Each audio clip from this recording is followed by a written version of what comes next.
En el peor momento del siglo XX, en medio del caos, un libro se atrevió a hacer una pregunta terrible. Hoy vamos a meternos de lleno en ese texto, que es una de las obras filosóficas más influyentes y, la verdad, más difíciles de la historia moderna.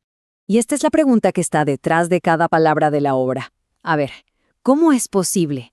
¿Cómo es que toda esa promesa de un futuro mejor, guiado por la razón y la ciencia, terminó en la peor catástrofe que se había visto? Pensemos en la escena. Es 1944, plena Segunda Guerra Mundial. Dos filósofos alemanes, Horkheimer y Adorno, exiliados en Estados Unidos, tratando de entender la locura que se había apoderado de Europa. Lo que escribieron no es un ensayo académico común y corriente. Es más bien un intento desesperado por diagnosticar a una civilización que para ellos estaba al borde de la muerte.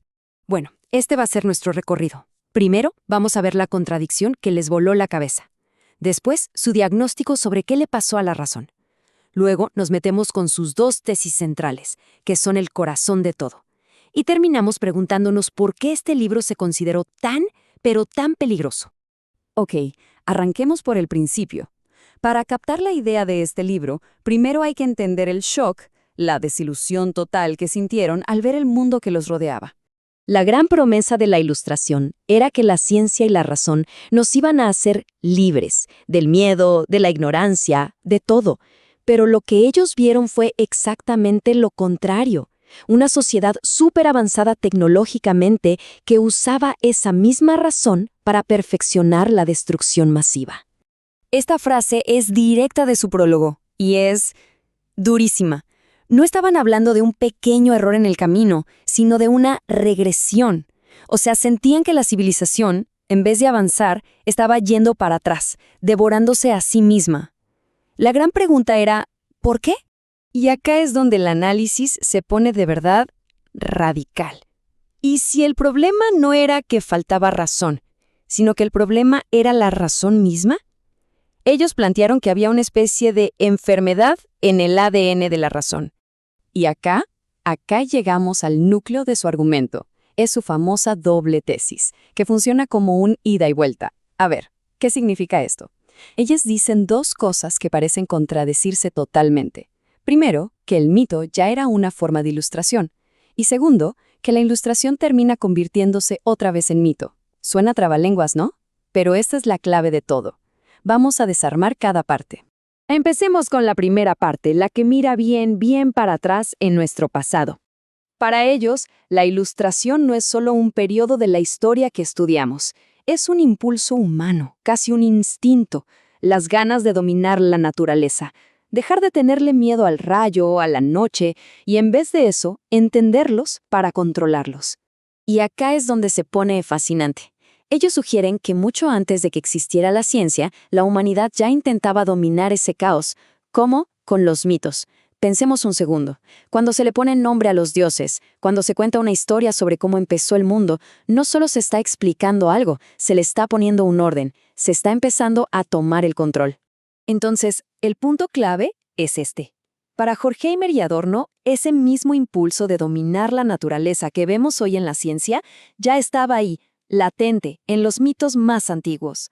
El mito, en su intento por explicar y controlar, ya era una especie de ilustración en pañales. Pero bueno, si el mito ya tenía adentro la semilla de la razón, acá viene el giro dramático. ¿Qué pasa cuando esa razón, ese afán de dominar, se lleva hasta el extremo? La razón de la ilustración, en sus ganas de controlarlo absolutamente todo, se vuelve puramente instrumental. Se obsesiona con el cómo, con la eficiencia. Pensemos en una fábrica o incluso en un algoritmo de redes sociales. Lo único que importa es optimizar el resultado. Las preguntas grandes, las del por qué, ¿esto es bueno? ¿Es justo? No entran en la ecuación. Simplemente se borran. Esta es otra cita potentísima del libro.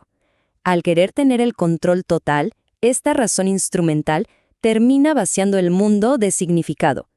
Se convierte en una herramienta increíblemente poderosa, sí, pero sin ningún propósito más allá que seguir funcionando y expandiéndose. Es la imagen de la serpiente que se muerde su propia cola, ¿no? La ilustración, que nació para acabar con los mitos, se devora a sí misma y termina convertida en un nuevo mito. El mito moderno de que todo se puede calcular, de que todo se puede controlar. Un dogma tan ciego como los que vino a destruir.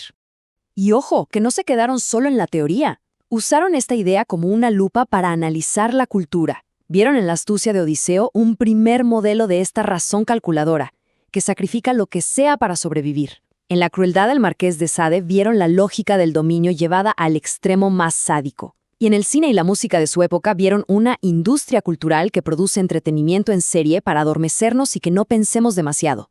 Todo esto nos lleva a la historia de la publicación del libro, que es muy extraña y nos dice mucho sobre el miedo que los propios autores le tenían a sus ideas. Miren esta línea de tiempo. No parece la de un libro exitoso. Se publicó casi en secreto, poquísimas copias, y tardó décadas en llegar a más gente. Estuvo prácticamente desaparecido por más de 20 años. Y no era por humildad, ¿eh? De verdad sentían una ansiedad profunda.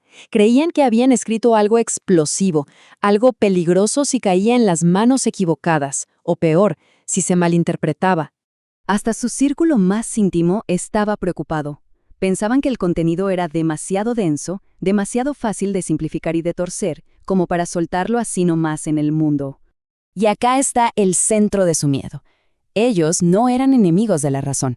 Les aterraba que alguien leyera su crítica y dijera: «Ven, la razón es mala, abandonemos la ilustración y volvamos al pensamiento irracional». Eso, para ellos, sería la peor catástrofe, porque sería eliminar la única herramienta que tenemos para criticar la barbarie. Entonces, su objetivo final no era destruir la ilustración, para nada, era forzarla a mirarse en el espejo, a reconocer su propio lado oscuro. En el fondo, querían salvarla de sí misma. Querían una razón que se criticara a sí misma, que fuera consciente de su propia tendencia a dominar, para poder resistirla y ser, ahora sí, verdaderamente libre. Y cerramos con esto, con la advertencia final que nos deja el libro. Si esta razón instrumental ya dominó toda la naturaleza de afuera, ¿qué le impide ahora darse vuelta y empezar a dominar nuestra propia naturaleza humana? El miedo es que terminemos tratándonos a nosotros mismos como objetos que se pueden administrar, calcular y controlar. Una pregunta que casi 80 años después sigue siendo tan actual y tan inquietante como el primer día.